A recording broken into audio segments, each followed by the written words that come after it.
Bonjour et bienvenue sur le podcast Réussir demain au lycée, le podcast à destination de tous les lycéens désirant réussir leurs années lycée et leur orientation et acquérir toutes les clés de l'excellence et du succès pour assurer leur avenir, et à destination de leurs parents désireux de les soutenir dans ce chemin.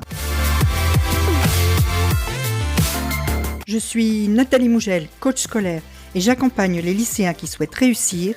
Je les aide à obtenir les résultats qu'ils méritent et l'orientation qui leur correspond vraiment, en apprenant à mieux se connaître dans leur fonctionnement d'élève et leur désir d'adulte en devenir, et en mettant en place des méthodes personnalisées afin qu'ils puissent sereinement envisager un avenir plein de sens et d'abondance. Bonjour et bienvenue mardi, podcast solo.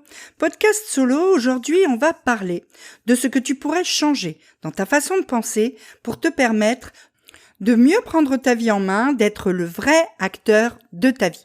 Alors avant qu'on démarre, j'ai envie, comme d'habitude, de dire merci à tous ceux qui m'écoutent et puis surtout à tous ceux qui me font des retours positifs pour me dire que ce podcast leur est utile et agréable. Et si c'est ton cas, si ce podcast t'apporte un peu de valeur, je t'invite à faire pause pour aller me mettre 5 étoiles, que ce soit sur Apple Podcast ou Spotify que tu m'écoutes. Ça va m'aider, c'est ça qui me soutient et qui me permet de toucher plus de gens.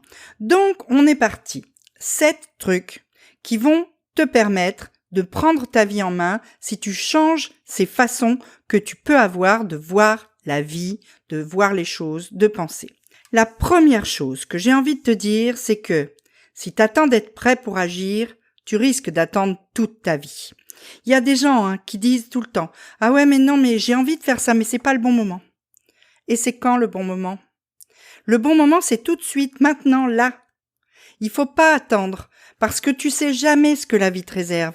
Tu peux pas savoir ce qui va se passer demain. Tu peux pas être sûr que demain, ça sera mieux. Tu seras dans de meilleures conditions. Les choses se présenteront d'une meilleure façon. Tu ne peux jamais savoir. La vie peut tout changer du jour au lendemain et pas qu'en positif. Je suis bien placée pour le savoir.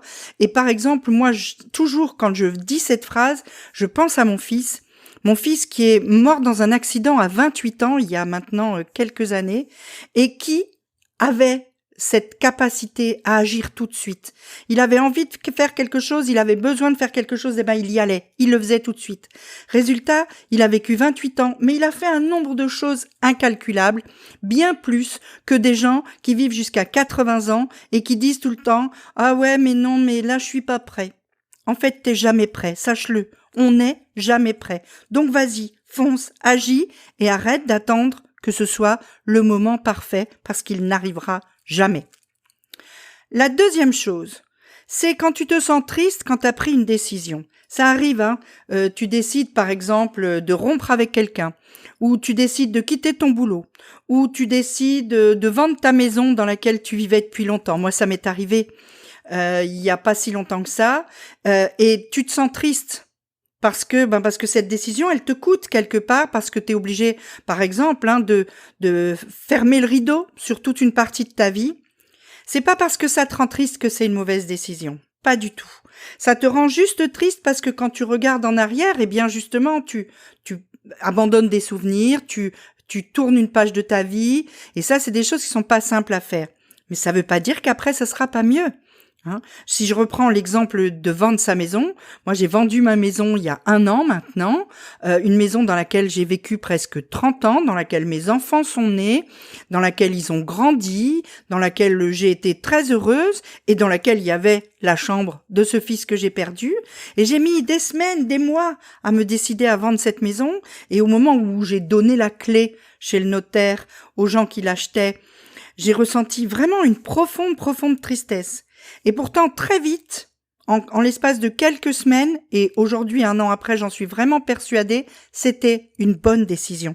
C'était une décision qui m'a apporté beaucoup de choses positives dans ma vie. Donc, c'est une décision que je ne regrette absolument pas, même si, sur le moment, elle m'a rendu triste. Donc, persuade-toi bien que c'est pas parce que, sur le moment, quand tu décides quelque chose, cette chose te rend triste, que c'est une mauvaise décision que tu es en train de prendre. Et donc, fonce, vas-y. Ensuite, tu dis des fois, quand il t'arrive un truc pourri, ça arrive, la vie te fasse un truc bien pourri. Hein. Je t'en ai donné un exemple il y a pas très longtemps là.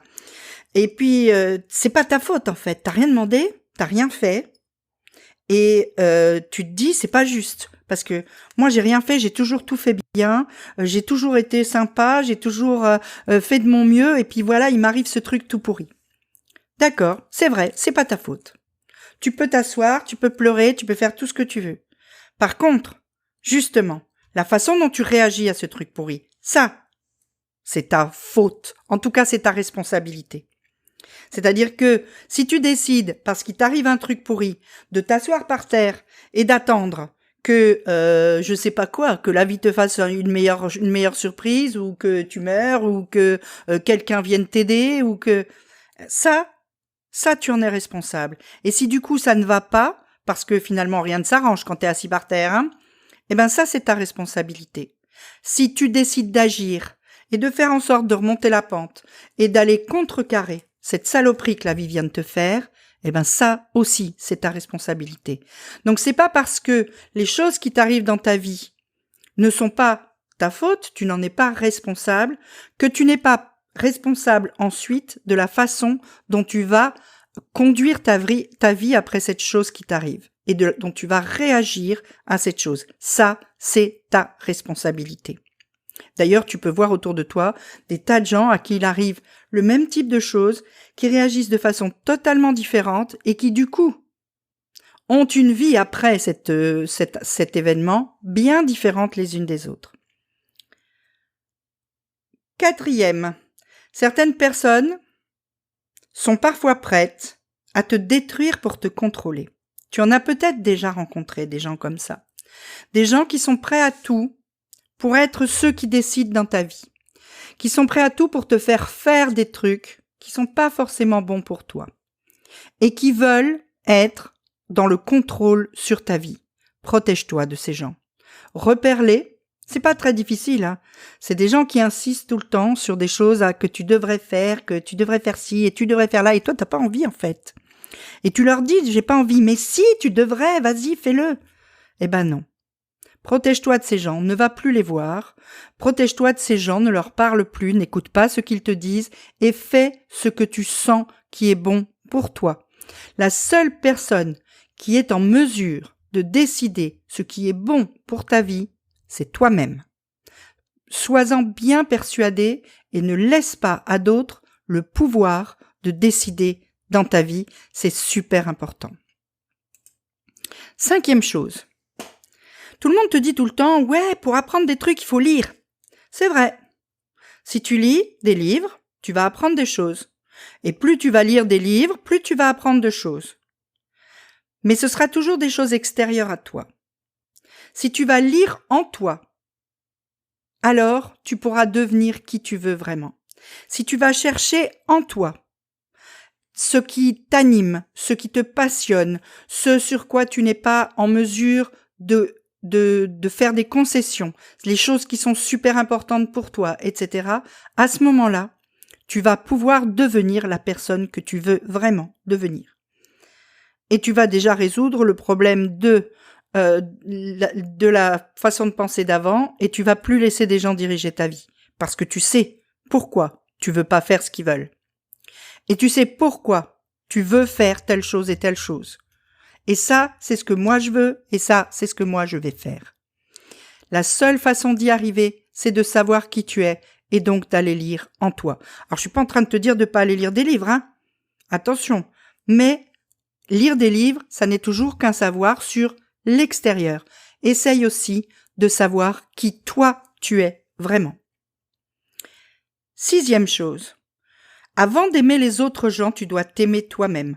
On ne peut pas bien aimer les autres si on ne s'aime pas soi.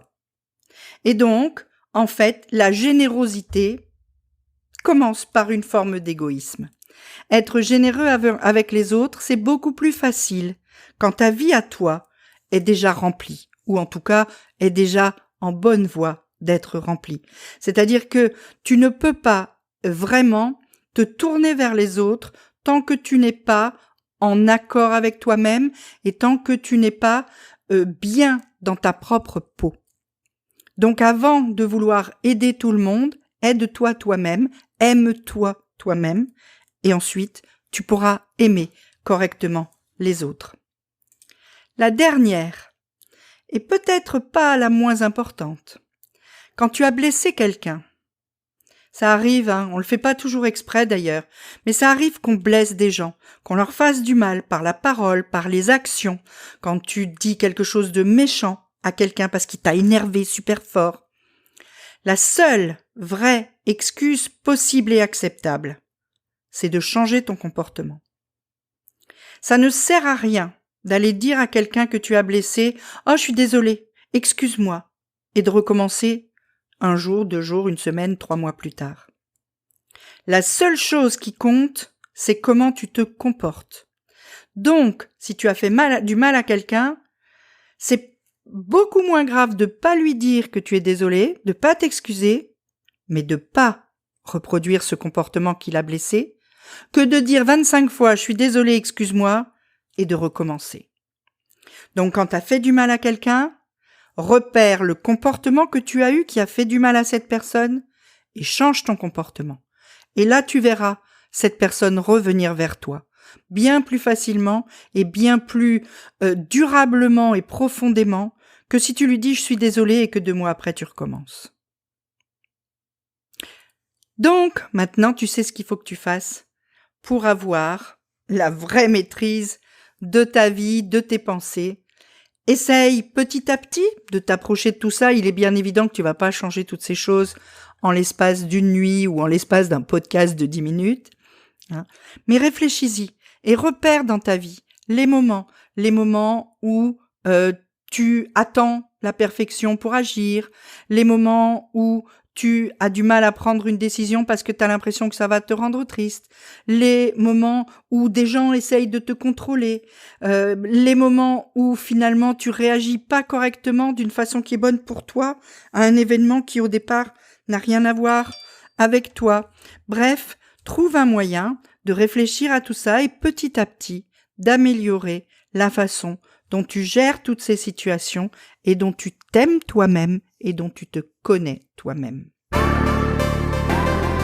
Si cet épisode t'a apporté un peu de valeur, si tu veux me soutenir, je t'invite à aller me mettre 5 étoiles, que tu m'écoutes sur Apple Podcasts, Spotify ou n'importe quelle plateforme. C'est le meilleur moyen pour me permettre d'aider encore plus de lycéens. Et si tu as 30 secondes, tu peux même mettre un avis. C'est encore plus efficace.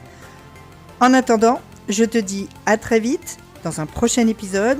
Entre deux, on se retrouve sur Instagram. À bientôt!